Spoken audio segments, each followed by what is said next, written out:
안녕하세요. 영화평론가 이동진입니다. 이동진의 파이아키아에서 매년 하고 있는 저희가 기획방송이 있죠. 아마도 올해 이거 할 때가 됐는데라고 기다리시는 분들도 적지 않지 않을까 싶어집니다. 바로 아카데미상 대예측. 작년에 아마 썸네일에서 성지가 될 것인가 개망신일 것인가 뭐 이런 걸 한번 했던 기억이 나는데요. 작년에는 그래도 좀 체면치를 했던 것 같은데 올해 걱정이 됩니다. 사실 아카데미가 해마다 가면 갈수록 다양한 지표들이 생겨나는 것이 사실인데 특히 올해는 여러 가지 것들이, 그러니까 무엇보다도 코로나 때문이죠. 올해 주요 부문에 오른 영화들, 특히 연기상 부문에 오른 영화들이 우리 한국 관객들에게도 알려지지 않은 영화들이 현재 시점에서 굉장히 많습니다. 현재의 극장가의 상황을 반영을 해서 사실은 올해 아카데미가 예측하기가 좀 어렵습니다. 수능에 비교한다면 불수능이 될 것 같은데요. 특히 몇몇 부분은 저도 완전히 자신이 없는데 그럼에도 불구하고 뭐 예측 방송의 특색이 그런 데 있으니까 최대한 제가 알고 있는 자료들 혹은 무엇보다 더 중요한 저의 감과 10년 넘게 아카데미를 생중계했던 해설자의 입장에서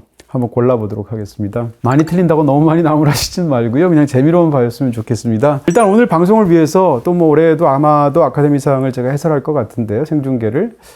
그래서 또 지난 주말 며칠 동안 제가 못 본 아카데미상 후보작들을 챙겨봤습니다. 작품상, 감독상, 각본상, 각색상, 촬영상, 편집상, 그리고 4개 연기상을 포함한 이 지금 말씀드렸던 이 주요 부문에 오른 후보작들 중에서는 모든 작품을 다 봤습니다. 딱 한 작품 빼고 타미페이의 눈이라는 작품만 제가 못 봤는데요. 그 작품을 제외하고 나머지 모든 후보작들, 지금 말씀드렸던 이 주요 부문들을 전부 다 봤거든요. 예측 방송을 먼저 해드리게 되고요.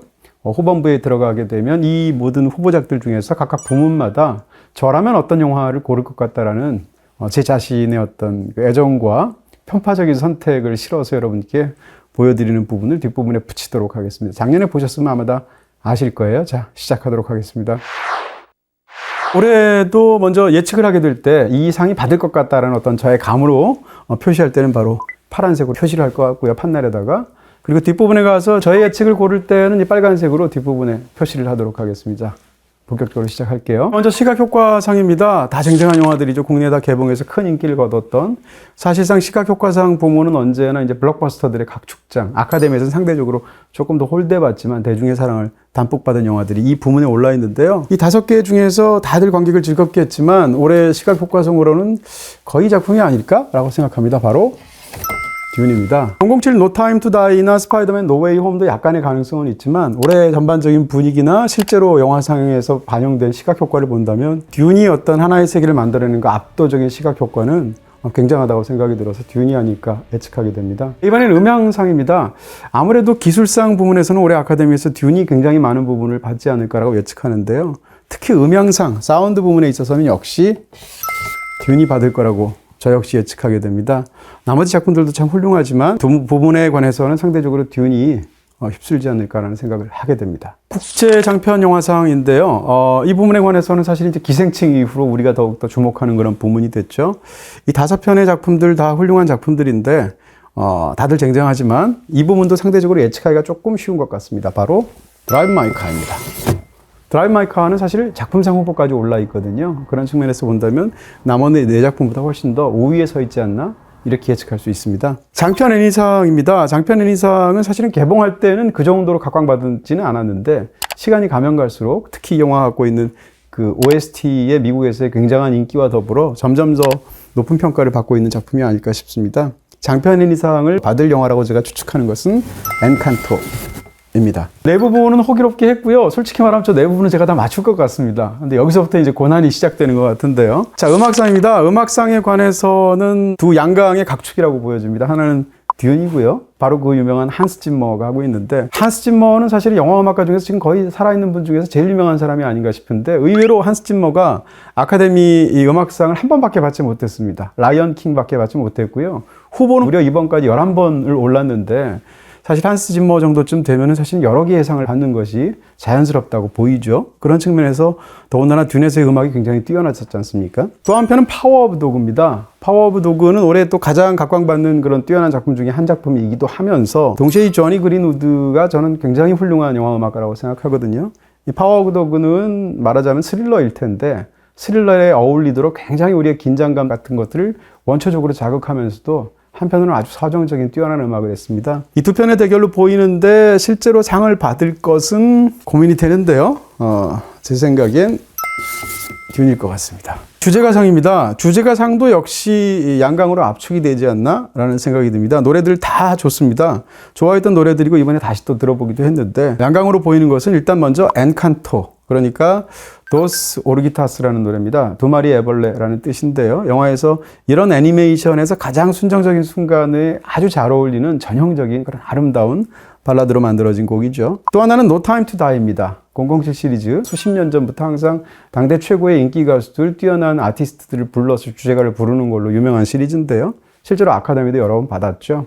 올해는 바로 빌리 아일리시가 불렀습니다. 빌리 아일리시의 어떤 그런 매력적인 부서질 것 같은 어떤 허스키한 발라드적인 목소리가 너무 잘 어울렸던 명곡이라고 생각하죠. 두 편 중에서 솔직히 얘기하면 약간 엔칸토가 유리하지 않을까 생각합니다. 근데 왠지 촉은 저한테는 이쪽이 왔어요. 그래서 007 No Time to Die를 고르겠습니다. 기술상 부문이 예측이 어려운 것들이 많은데요. 의상상은 상대적으로 조금 더 예측이 쉬운 것처럼 보입니다. 왜냐하면 시라노, 듄, 나이트메어 앨리, 웨스트사이드 스토리 다 의상이 너무 중요한 영화들이죠. 그렇지만 크루엘라는 영화의 소재 자체가 의상입니다. 패션 디자이너들의 세계를 다루고 있고 그야말로 마음껏 의상을 통해서 영화의 상당히 핵심적인 부분들을 보여줄 수 있는 영화라는 측면에서 실제로 높은 성취감을 보이기도 했죠. 의상상은 크루엘라가 받을 것 같습니다. 분장상인데 이 부분이 참 사실은 명확하게 예측하기가 어려운 부분이 있습니다. 왜냐하면 가장 각광받는 것으로 보이는 두 편의 작품이 크루엘라 그리고 또 타미 페이의 눈, 이 두 편으로 보이거든요. 타미 페이의 눈은 보지 못했던 중요 부문의 유일한 영화이기 때문에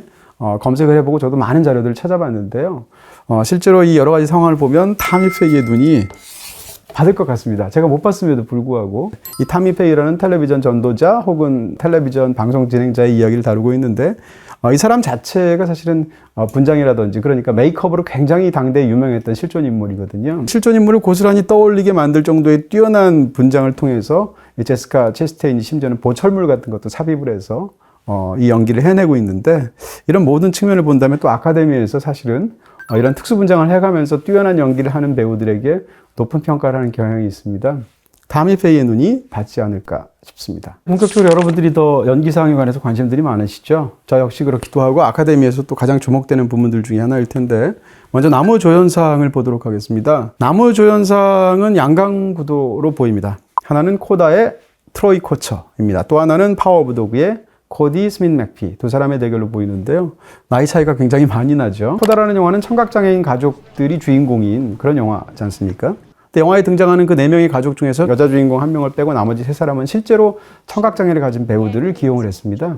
그래서 이 트로이 코처 자체가 뛰어난 배우이기도 하지만 또 청각장애를 갖고 있는데 그런 또 배역을 맡아서 이 영화에서 너무나 훌륭한 휴머니즘 가득한 너무나 인자하면서도 멋진 그런 아버지 역할을 잘 해냈죠. 또 한 명은 코디 스민 맥피인데요. 이제 20대 중반밖에 안 되는 나이지만 정말 이 배우는 대성하지 않을까라고 생각을 하게 됩니다. 아역 때부터 대단했는데 이 파워 오브 도그에서는 영화에서 사실상 모든 것을 장악하게 되는 어떻게 보면 한없이 여리게 보이면서도 다른 한편으로는 굉장하게 냉정하게 자기의 일을 밟아나가는 그런 어떤 인물을 멋지게 연기를 했는데요. 이 두 사람의 대결로 보이는데 나무조연상은 둘 중에서 아무래도 아카데미에 좀 더 잘 맞는 트로이 코처가 아닐까. 너무나 이렇게 또 아름다운 휴먼 드라마까지 뒷부분에 깔려 있으니까요. 페이지 휘어지고 어떻게 봐? 그럼 털어볼까? 페이지 작은 휴대폰으로 본다고? 그럼 노트북으로 볼까? 그 벽돌을 패션에 가져왔다고?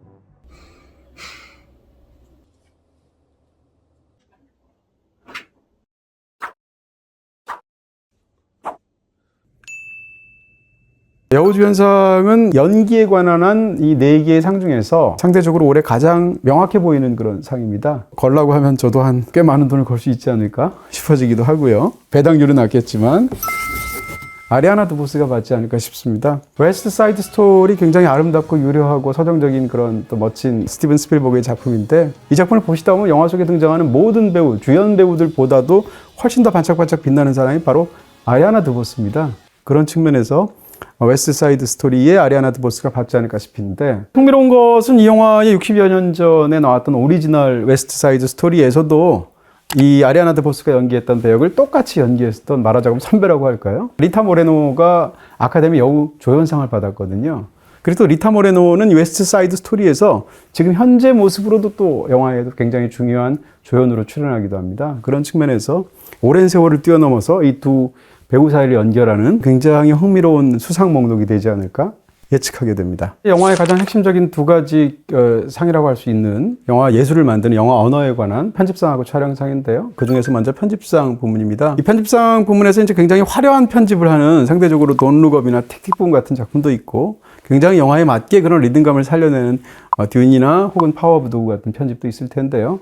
이 중에서 사실은 듄과 파워 오브 도그가 편집상을 받을 확률이 제일 높지 않을까 싶습니다. 많은 사람들이 듄으로 예측하고 있는데 저는 파워 오브 도그가 받을 것 같습니다. 미술상에 관해서는 압도적으로 많은 사람들이 듄을 예측하고 있습니다. 저 역시 그렇습니다. 영화 이야기의 근간이 되는 각색상, 각본상, 그 중에서 각색상을 먼저 하는데요. 각색상, 각본상 중에서 각색상은 이제 원작이 있는 경우, 각본은 오리지널로 만들어내는 경우를 우리가 보통 나누지 않습니까? 올해는 근데 각본상보다 각색상의 후보로 등장하는 영화들이 더 뛰어나게 저한테는 보이거든요. 그래서 각색상이 훨씬 더 치열하게 저한테는 느껴집니다. 각색상의 5가지 작품들을 저는 다 원작을 봤네요. 그런 측면에서 보면 판단할 수 있을 것 같은데요. 어찌됐건 현 단계에서 각색상을 받을 것으로 가장 유력한 작품은 제가 볼 때는 파워 오브 도그입니다. 영화 자체가 사실은 원작 소설이 워낙 훌륭합니다. 원작 소설은 훨씬 더 방대한 이야기를 다루고 있는데 특정 인물들의 이야기를 쳐내면서 굉장히 시각화를 잘하는 방식으로 뛰어나게 각색을 했고요. 또 그 다음에 소설에서는 사실상 해답을 주지 않고 굉장히 애매하게 넘어가는 부분들에 대해서도 영화적으로는 조금 더 대중적인 터치로 암시의 방법을 통해서 전달하는 그런 굉장히 효율적이면서도 좋은 각색을 하지 않았나 싶어집니다. 촬영상은 진짜 가장 개인적으로도 궁금한 그런 부문 중에 하나이기도 한데요. 올해 촬영상은 아무래도 많은 사람들이 듄을 받을 것이다 라고 예측을 하는 것 같아요. 그 못지않게 순위가 굉장히 높다고 생각하는 게 파워 오브 도그입니다. 두 영화의 촬영 방식은 좀 꽤 많이 차이가 있다고 볼 수도 있겠지만 어찌됐건 듄을 선택하는 분들이 조금 더 많은 것 같은데 저의 예측은 저의 선택이 아니라 파워 오브 도그가 받을 것 같습니다. 나무주연상, 여우주연상, 네, 가장 많은 분들이 궁금해하시는 부분이 아닐까 싶습니다. 나무주연상도 상대적으로 약간 예측하기가 어려운데 그래도 앞서 나가는 사람이 있습니다. 바로 윌 스미스입니다. 이 사람의 경력에서 그동안 안 받았었나 싶을 생각이 들 정도로 킹 리차드라는 그야말로 자신의 몸에 꼭 맞는 그런 배역을 맡았고요. 굉장히 인간적으로 매력적이면서도 또한 연기가 너무나 돋보이는 그런 푸근한 그것도 유머와 어떤 감동을 함께 실어나르는 그런 뛰어난 연기를 했습니다. 그리고 이제 이 중이라고 한다면 바로 파워 오브 도그의 베네딕트 컴버배치 그리고 틱틱붐의 앤드류 가필드가 있을 수 있습니다. 윌 스미스가 받지 못하면 두 사람 중에 하나가 받을 것 같은데요. 파워 오브 도그의 베네딕트 컴버배치도 아주 뛰어난 연기를 했고 앤드류 가필드도 틱틱붐 그 다음에 후보에는 오르지 못했지만 타미 페이의 눈에서도 또 역시 주연으로 활약을 했었거든요. 그래서 앤드류 가필드도 최근 들어서 만개하는 느낌이 드는데요. 이 세 사람 중에서 이 영화를 다 본 입장에서 또 현재까지의 레이스의 상황을 보면 윌 스미스가 받을 것 같습니다. 운명의 순간인데 여우주연상입니다. 올해 아카데미뿐만 아니라 지난 10년간 제가 연기 부문 예측을 통틀어서 이번처럼 어려운 경우는 없습니다. 이 5명 중에 누가 받을지는 정말 각각의 근거가 없다고도 할 수 있고 있다고도 할 수 있을 정도로 알 수가 없는 부분이 이 부문입니다. 제가 이제 예측을 할 텐데 저 스스로도 맞을 확률이 30%가 안 될 것 같아요. 그럴 정도로 굉장히 두근두근 저도 궁금하기도 합니다. 일단 1약은 얘기할 수 있을 것 같습니다. 4강 1약이라고 하면 좀 말이 좀 이상하고 또 약이라고 하면 또 너무 약하니까 4강 1중이라고 할게요. 중에 해당하는 사람이 페넬로페 크루스입니다. 페넬로페 크루스의 패럴렐 마더스는 페넬로페 크루스가 워낙 뛰어나기도 하고 또 이전에도 아카데미를 받은 적이 있죠.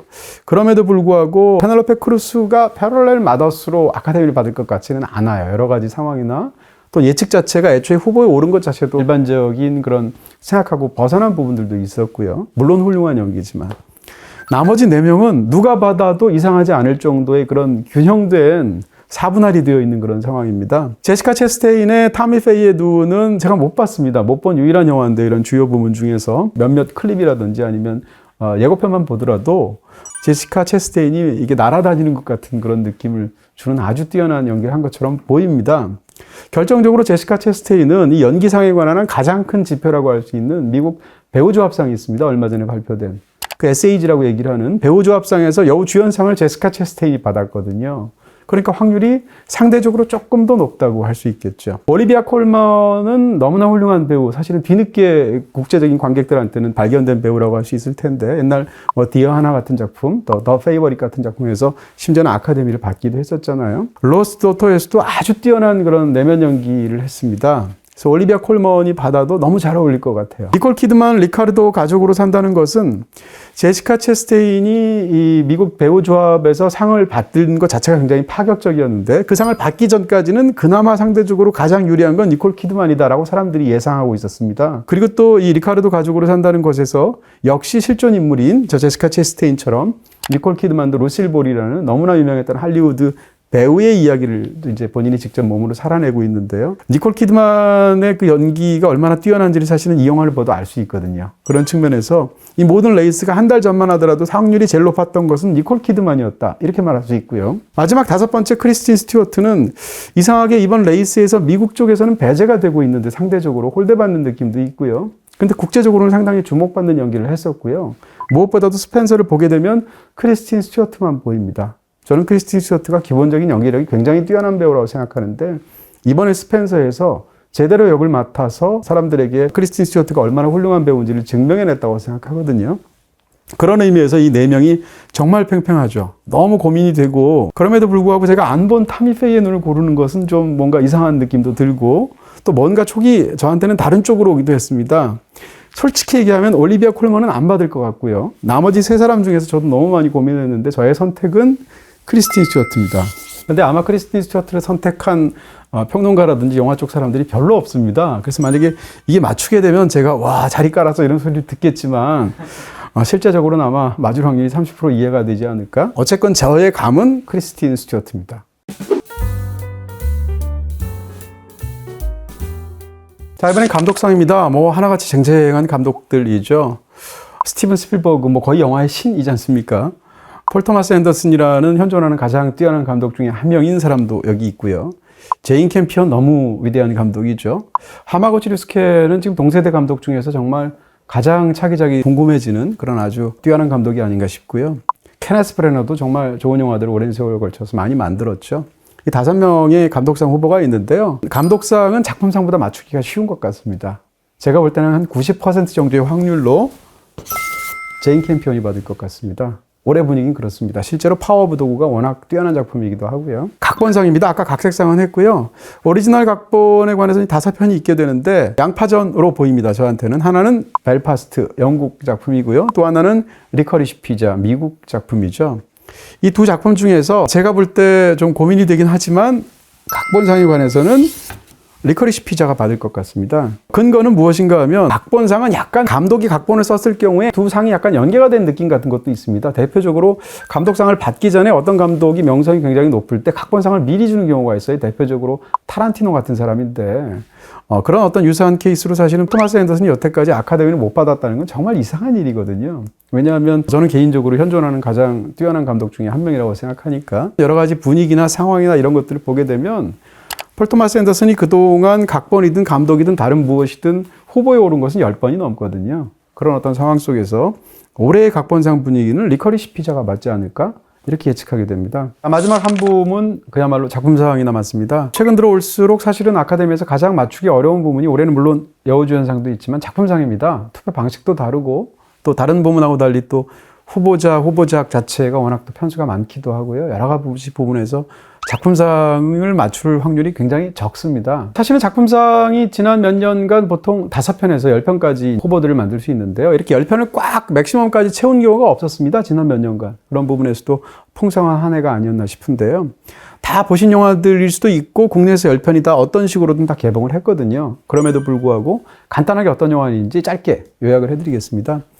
파워 오브 도그는 일종의 서부극이라고 말을 할 수 있을 텐데 몬테나를 배경으로 해서 벌어지는 뒷부분을 예측할 수가 없는 흥미진진한 그런 스릴러라고 얘기할 수 있을 것 같고요. 킹 리차드는 90년대 또는 그 이후까지도 세계 테니스, 여자 테니스계를 휩쓸었던 윌리엄스 형제가 있죠. 세레나 윌리엄스 그리고 언니였던 비너스 윌리엄스의 아버지 얘기입니다. 그래서 그 아버지가 2 딸을 어떻게 교육하고 했는지에 관한 이야기인데 영화 자체가 굉장히 훈훈하고도 따뜻한 톤으로 만들어졌고요. 나이트메어 앨리는 이 10편 중에서 가장 어두운 영화라고 말씀드릴 수가 있겠죠.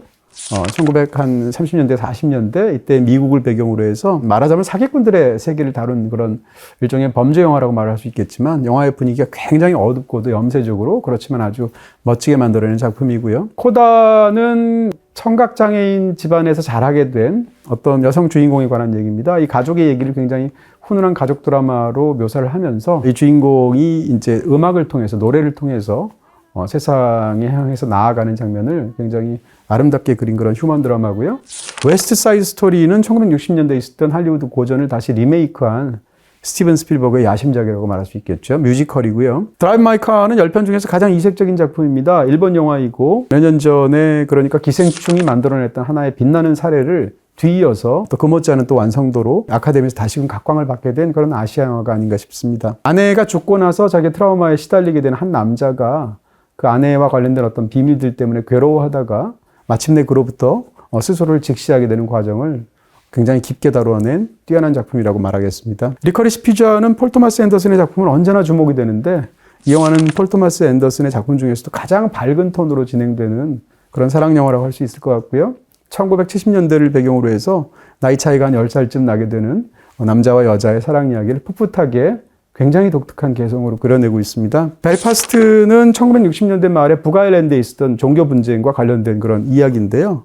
종교 분쟁을 굉장히 심각하게 다루기보다는 그 자체로는 굉장히 진하게 묘사를 하지만 그것을 이겨내는 한 가족의 이야기로 그려낸다는 측면에서 아카데미랑 굉장히 잘 어울리는 작품이라고 할 수 있겠죠. 듀는 많은 분들이 보셨던 것처럼 작년 한 해 우리나라뿐만 아니라 많은 관객들을 사로잡았던 무엇보다도 하나의 세계를 만들어낸다는 측면에서 굉장히 뛰어난 그런 기술적인 완성도를 보여주었던 SF 영화라고 얘기할 수가 있을 것 같습니다. 그리고 마지막으로 돈 룩업이라는 작품은 혜성이 지구와 충돌할 것이다라는 그런 기가 막힌 사실이 지구에 알려졌음에도 불구하고 지구에 특히 이제 미국을 중심으로 해서 엉망진창으로 세계든 아니면 백악관이든 이런 데서 돌아가는 상황을 블랙 코미디적으로 묘사하면서 신랄하게 조롱하면서 비판을 하는 어떻게 생각하면 영화가 굉장히 재밌는 코미디지만 그 뒤로는 매서운 어떤 현실 비판적인 인식을 담고 있는 그런 영화라고 말할 수 있을 것 같습니다. 올해 작품상을 받을 확률이 조금이라도 있는 영화라고 제가 생각하는 영화를 먼저 말씀을 드리면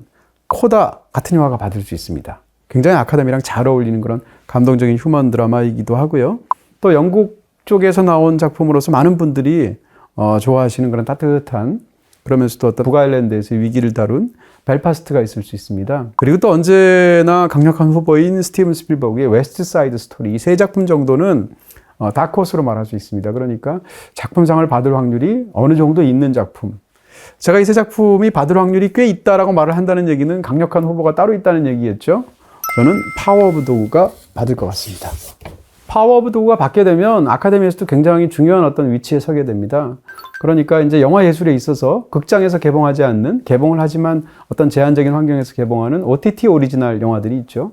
올해 같은 경우에는 이제 애플 TV 영화도 있고 무엇보다도 넷플릭스 영화들이 있죠. 그동안 넷플릭스 영화들은 예를 들어서 로마 같은 작품, 아이리시맨 같은 작품들이 작품상 후보에까지 올랐지만 최종적으로 수상을 한 적이 없거든요. 그래서 만약에 파워 오브 도그가 받게 되면 그야말로 영화 예술에 있어서의 하나의 시선이 바뀌게 되는 하나의 중요한 계기가 되지 않을까 싶습니다. 그런 부분에서 파워 오브 도그가 워낙 뛰어난 작품이기도 하지만 또 다른 쪽에서의 어떤 관전 포인트도 있지 않을까 싶어집니다.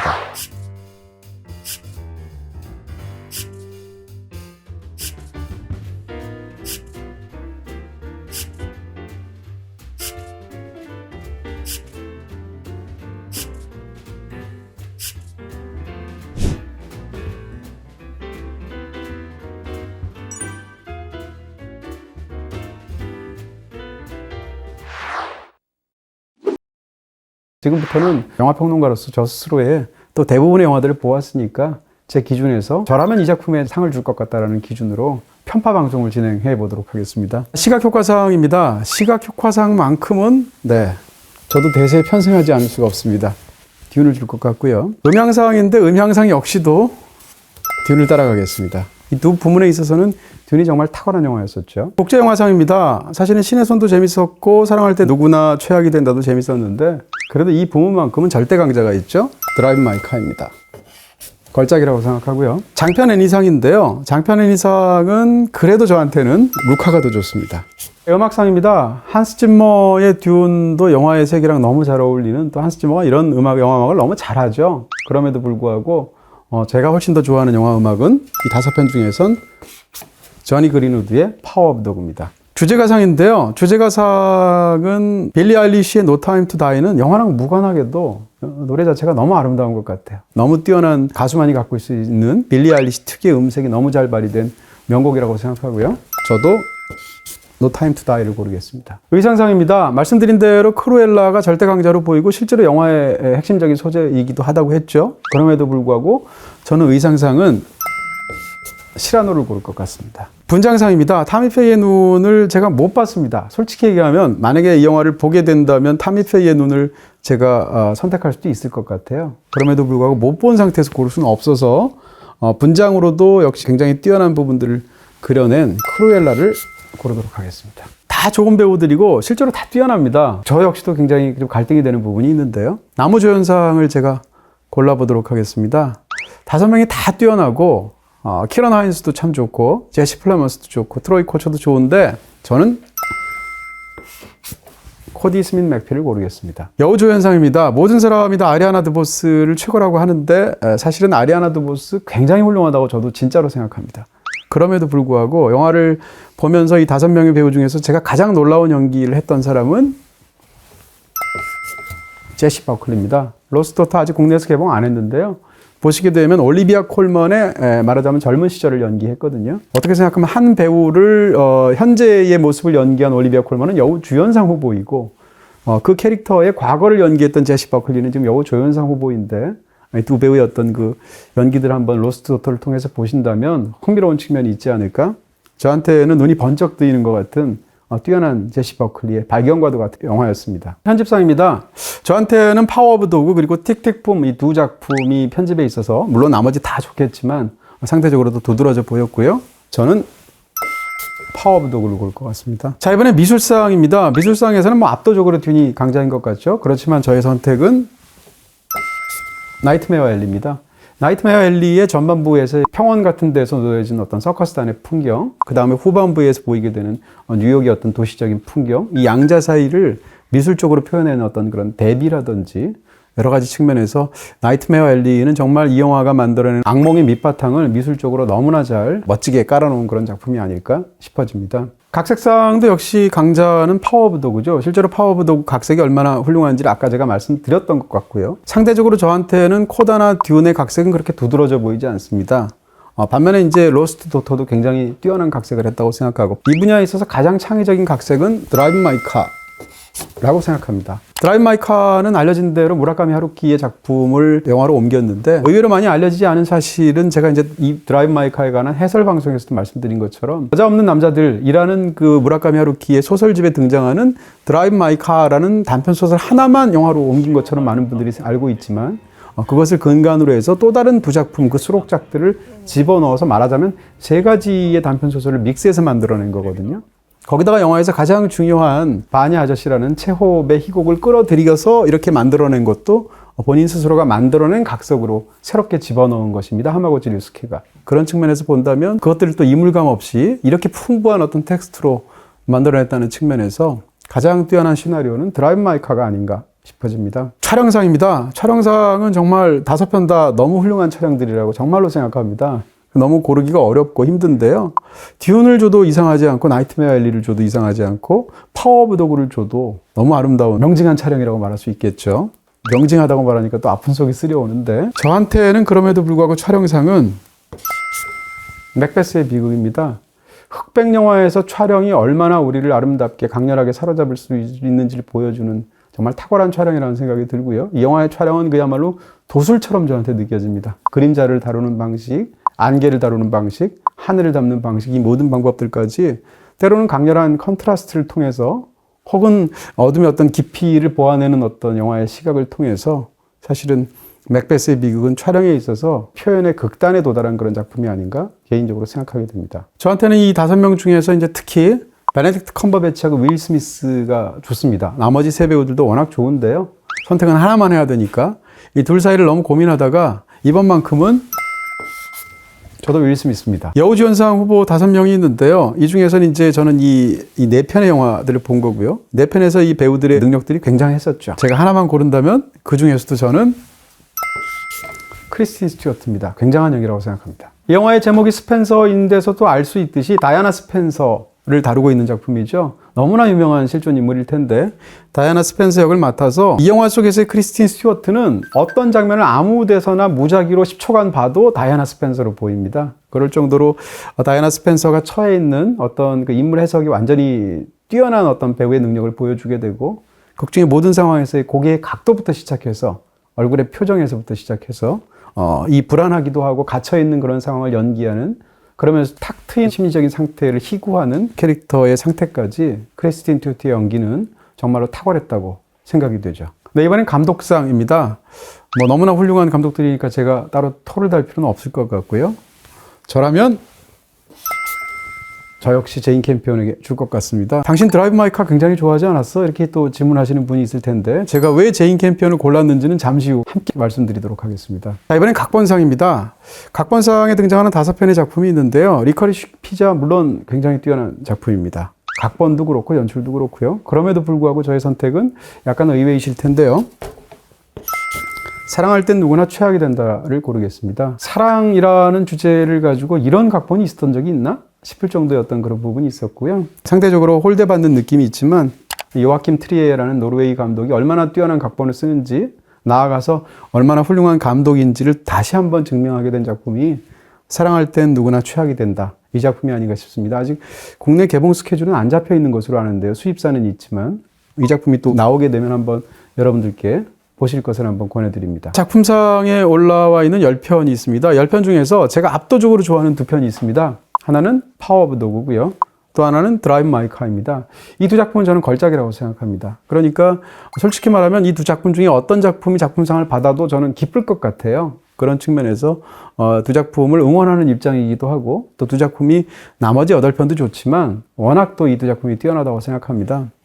그럼에도 불구하고 하나를 선택해야 되는 것이 우리의 운명이니까 저한테 만약에 작품상을 줄 수 있을 만한 권한이 있다면 드라이브 마이 카를 줄 것 같습니다. 솔직히 말하면 작품상과 감독상은 같이 가야 된다고 생각합니다. 사실 이 두 가지 상 사이에서의 어떤 구분이 또 명확하지 않은 측면이 있고 작품상을 드라이브 마이 카를 줬으면 감독상도 하마구치 류스케한테 주는 것이 맞다고 기본적으로는 생각합니다. 그럼에도 불구하고 파워 오브 도그 너무 아깝잖아요. 그러니까 사실은 약간 편법인데요. 감독상도 사실은 하마구치 류스케한테 줘야 된다고 생각하지만 파워 오브 도그도 너무 훌륭한 작품이니까 또 제인 캠피언의 감독으로서의 성취가 너무 뛰어나니까 감독상은 제인 캠피언, 작품상은 드라이브 마이 카. 저의 선택은 그렇습니다.